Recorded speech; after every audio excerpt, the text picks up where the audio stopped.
In this video, I'm testing a $500 blender, and I'm gonna show you the difference between that, a $100 blender, and this $20 little guy. Can this even be counted as a blender? We'll see. I'm gonna rate how easy they are to use, their build quality, how easy they are to clean, and how well they blend. So starting with the $20 blender, let's talk about how easy it is to actually use this. So first off, you don't have to set up anything with this one. Take it right out of the cabinet, it's all ready to go. To put in ingredients, simply just take the top off of this and they can go right into there. Actually, that is not true because there's a little filter in there that we apparently have to take out. So one more twist off of the top on this little blender, and now we're actually good to put ingredients in. I'd say the hole is pretty small, but that's because the blender is pretty small. In terms of actually using it, there's only one button on this guy, so not a hard choice. You just have to charge it up beforehand, click the one button,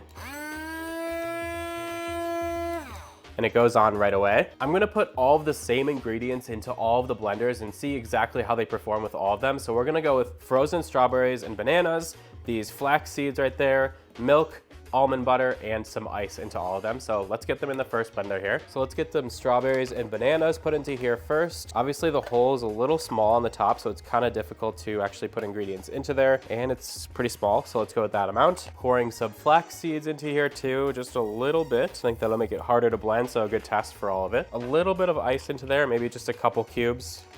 Some milk to give us liquid into there. And then last up, some almond butter, which is pretty runny right now. I'm gonna stir it for just a second, and let's get just like a nice tablespoon of almond butter thrown into there too. So far for ease of use of this, the hole's a little bit small, but the setup is super easy. There's only one button, there's not a lot of choices here. I'm gonna give it an 8 out of 10 for ease of use. But now let's get these parts back on and let's actually get this blended up to see how well it does with blending all of these ingredients, which kind of have a feeling it might struggle with. All right, clicking the power button on this one. And it stopped automatically. I'm gonna try once more. Oh no, this guy is struggling a lot with this. I'm gonna try and shake it up a little bit myself, see if I can help it out. Let's try blending again. All right, let's try hitting this one more time here.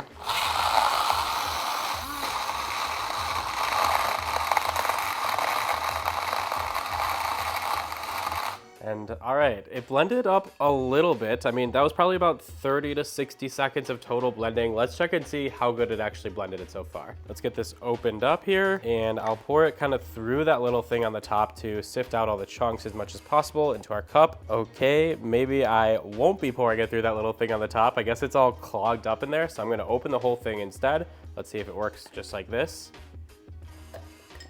You guys saw while it was pouring into here, there's huge chunks of ice still in this. The seeds are really not mixed up at all. I mean, the strawberries and bananas are blended in the milk, but overall, I'm gonna give this like a 2 out of 10 for blending performance. So obviously blending performance is super important. I mean, maybe this would make easier, smoothies than what I'm making here. And if you wanted it for something like that, it's okay. So we're gonna still do the rest of the tests.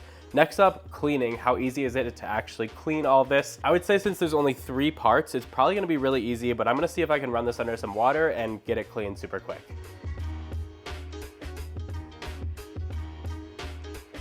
So the 3 pieces, the lid obviously was super easy to clean. This little filter thingy was a little bit difficult because some of the seeds got caught into the top piece right here, but overall not bad to clean that. And then finally the blender, you can see I scrubbed this down with a sponge. There's still some seeds caught in the bottom of that down there. So unfortunately it didn't clean super well. I mean, I'm gonna have to like really take things apart here. It looks like I can take off this piece. So I take that back. Let me try cleaning this real quick. So yeah, I take back that little piece that I was just saying about it getting stuck in the bottom right there. Once I detached this, it actually was super easy to clean. I'm gonna give it a 9 out of 10 for cleaning. And last up with this little blender, build quality. So overall, honestly, it feels kind of sturdy. I can't like bend it with my hands or break it just by like hitting it or anything like that. Obviously it's plastic, but doesn't feel too bad, but let's try a quick drop test with it also. All right, I'm gonna drop this from probably about 2-3 feet in the air. Let's see how it does. It's totally fine on the carpet. Let's try on the hardwood floor too, just to see what the difference would be. All right, and onto the hardwood floor from about 3 feet also. and surprisingly it actually held up super well. So overall, I think I gotta give build quality an 8 out of 10 on this little guy. Final pros and cons of this little blender. Obviously it's really portable, it holds up really well, and I think for small smoothies this would be great to bring on the go. Obvious cons, it's really small, it doesn't blend up complex things, so if you want, more in-depth smoothies or soups or anything like that, this isn't gonna do it for you. Next up, our $120 NutriBullet blender right here. This comes with a ton of different pieces. You can see you get the big blender if you wanna use that, the actual piece to do the blending, and then a small cup which you can also blend in with the included blade right here, and then another cup that you can actually pour it all into. We're gonna focus just on the largest blender right here. Obviously, if you wanted a smaller one, you could go with that, but full capacity with this guy right here. First up, again, how easy it to actually set up this blender right here. You got the base right here, which is actually suction cupping to the counter. So it sticks down just like that.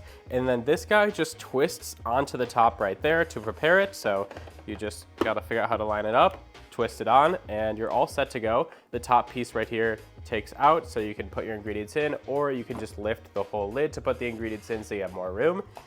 And you're all set up, you just gotta plug it in. Next up, the button choices. So you get low, medium, high, and then you get an extract button and a pulse choice. So there are quite a few different options, but honestly, I think it's pretty straightforward which one you're gonna use. Next up, ingredients. You get a huge wide mouth on the top, basically impossible to miss putting in the ingredients, even if I'm pouring way too high in the air without looking, just like that. Let's throw in a few ice cubes next into here.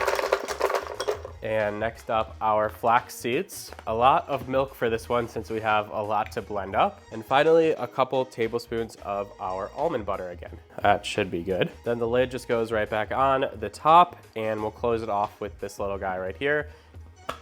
Just like that. Hit our power button and we'll choose a setting. So ease of use for this one, honestly, I'm gonna give it a 9.5 out of 10. Everything is super easy to set up. It's compact, it's really easy to put together. The only downside compared to the first one is you have to plug this one in. Let's start this off on low here.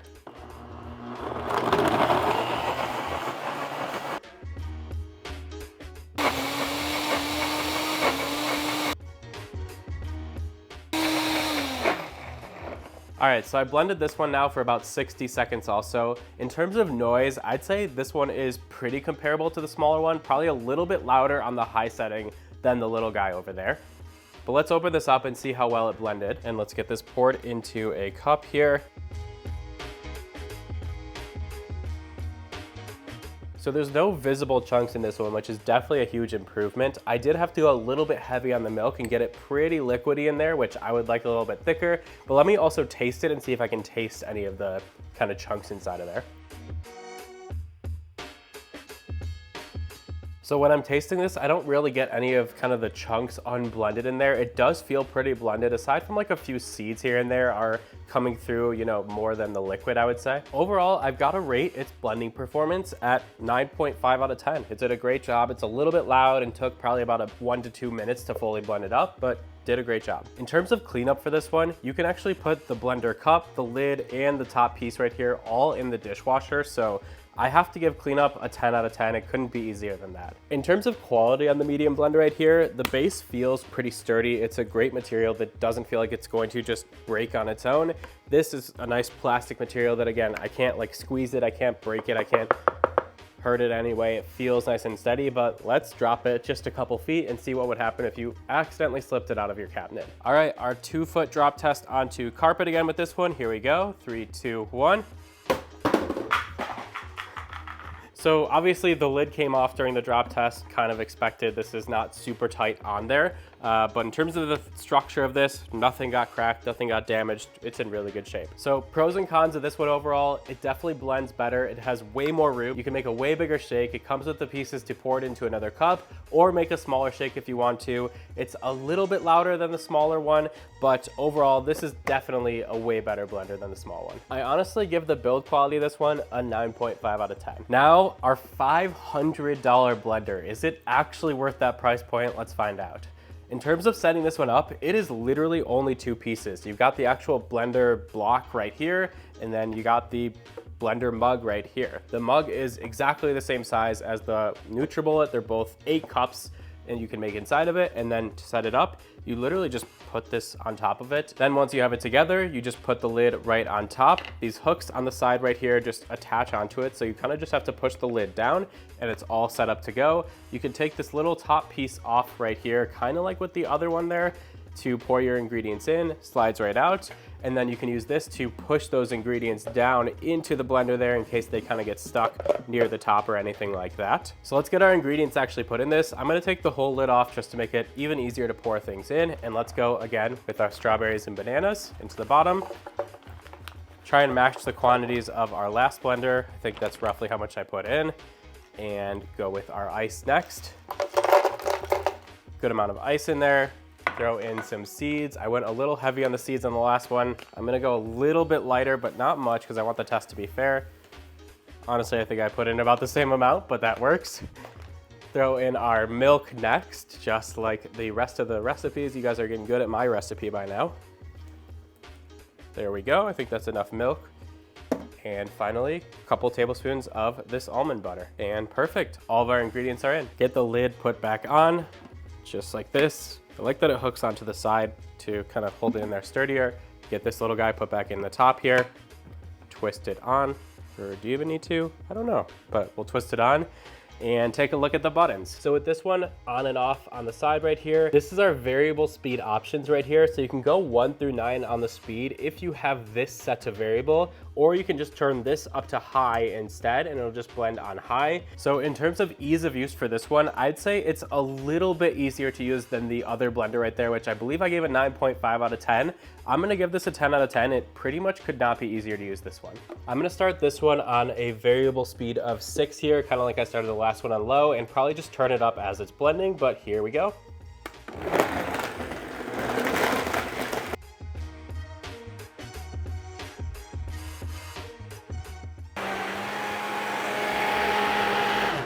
So I know it might have been hard to see in the video. At about 6 or 7 on this is what the high speed of the previous blender felt like in terms of blending power that was kind of coming through.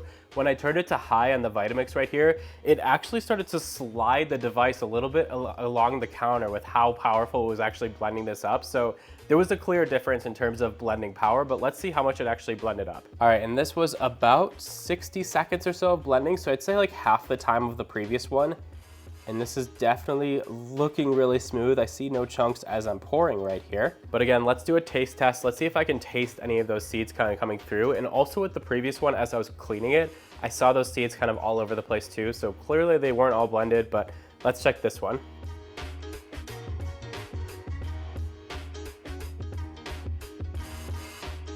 So there's a really clear difference. With the medium blender, it was mostly blended, but I was kind of like chewing on a seed every once in a while. This is just one full clear consistency. You can't even tell that there's seeds in there with how blended they actually are into it. In terms of noise level, I would also say that this at the high setting was a little bit quieter than that NutriBullet at its high setting. The medium on this was about the same noise level as our cheapest blender that we had. So this was quieter than the NutriBullet, obviously louder than the cheap one. Overall blending power on this one, honestly, I can't say I have any complaints at all. It did a completely perfect job. I have to give it a 10 out of 10. So next up, cleaning this blender. These are the only pieces that actually have to be cleaned. With the NutriBullet, the lid right here, these two pieces were covered in kind of the smoothie and had to be manually cleaned, definitely. With this one, it didn't really splash at all. You can see it more blended than splashed upwards with the NutriBullet. So this looks like a small rinse and I'm good to go on the lid.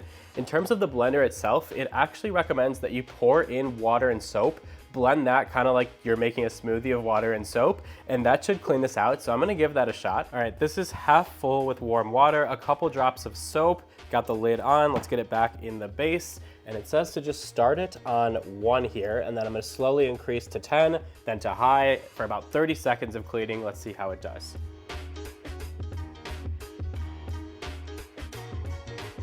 All right, just finished blending this about a minute or so with that cleaning. Oh, it is steaming from all of that. Let's pour it out and see how well it did without me even doing anything so far. Pretty soapy inside. I'm gonna give it a quick rinse. And this is after just blending up soap and water and rinsing it real quick. I'd say the container itself is really, really clean in there, besides a few of the seeds getting caught on the side again. That seemed to happen with all the blenders. These seeds are just the pain of the blenders, apparently. Overall, I would say cleaning was pretty easy. You know, I just have to scrub down the couple seeds right there. I'm gonna give cleaning a 9 out of 10 for this one. So in terms of build quality on this blender right here, I mean, it pretty much couldn't feel sturdier. The base is a really nice sturdy material. You got really good legs on the bottom of it. This is a really sturdy feeling glass that it doesn't feel like it's gonna break or crack or anything like that. But you guys know we gotta go to the ultimate test, the drop test. We're gonna drop this from a couple feet in the air, just like the rest of them. Oh no, guys. Oh, I'm nervous with this one. I don't wanna break the $500 blender, but gotta do it. So here we go, drop test. 3, 2, 1. So you saw in the drop test, all of these parts kind of separated, but overall, nothing got even slightly damaged. I will say the one weird thing I found with this build quality of this is that the bottom of this kind of just like clicks into the base right here, but it's not like super steady, right? Like if I hit the side of this, you can see it's kind of loose in there, which does confuse me. It almost feels like it should click in more than it does. But obviously if you're blending, you're not moving things side to side, and it didn't seem to lose its balance while it was actually blending. So overall, I'm gonna rate the build quality of this a 9.5 out of 10. I just wish the bottom of this would just click in, because that's really frustrating me with this one. Finally, pros and cons with our expensive blender. I think the con is super obvious. It is expensive. It's $500. It's 5 times more expensive than the NutriBullet, which compares to it almost entirely, besides that blending power, which is where this is the huge pro of this, is its blending power. Obviously, con compared to our first one again, it does have to plug in, but you know, that's gonna be pretty standard with almost every single blender. Pros are, it's the best blender I've found. It's large, it's easy to use. The settings are really intuitive. The build quality is great. So overall, which blender would I actually recommend? If you want one on the go, the $20 one is great, but doesn't do a lot for you. If you want a good blender at a good price point, the NutriBullet is definitely that one. If you want the best blender you can buy, you know, the phrase I've heard say a lot is pay for it once and have it forever. This is definitely the way to go with that one.